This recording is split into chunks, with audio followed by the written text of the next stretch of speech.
شما وقتی به صفیه نگاه میکنید از اوضاع و احوال عمق فاجعه مشخص میشه. پیامبر اسلام بعد از خیبر هنوز چند منزلی از خیبر خارج نشد، دستور داد یک سراپرده آماده بکنن که ایشان با صفیه زفاف بکنن. زمانی که ایشان تشریف میبرد برای زفاف، ابو ایوب انصاری با شمشیر سراپرده محمد نگهبانی. وقتی محمد کار خودش رو انجام میده و بیرون میاد، ابو ایوب میبینه که ایستاده. میگه ابو ایوب برای چی اینجا ایستادی؟ ابو ایوب جمله‌ای میگه که واقعا یک انسانی که اندکی شرافت و آزادگی و وارستگی داشته باشه میتونه عمق فاجعه رو درک کنه.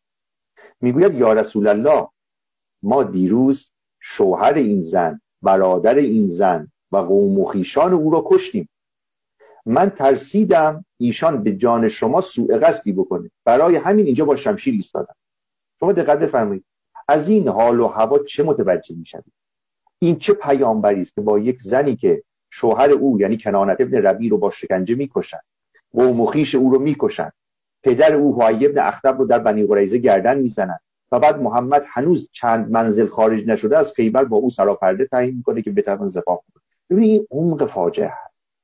اینها رو من ایمان سلیمانی ننوشتم، اینها رو بزرگترین فقها، محدثین و مفسرین اسلامی نوشتن. کسانی که مسلمان هستن، شما چگونه مسلمانید؟ آیا این کتاب‌ها رو خواندید؟ آیا به غیر از این کتاب‌ها شما کتاب دیگری دارید که ما نخوانده باشیم؟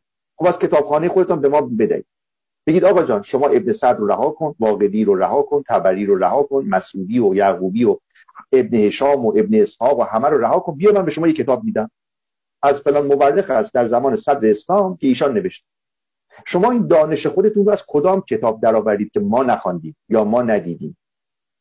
چگونه به این انسان به عنوان اسوه حسنه طبق آیه 21 سوره احزاب توجه دارید؟ جز این نیست که من بپندارم شما ساختار ذهنی بیماری دارید. فقط یک انسان بیماری که از خواندن اینها لذت میبره و چه بسا این رو تایید میکنه.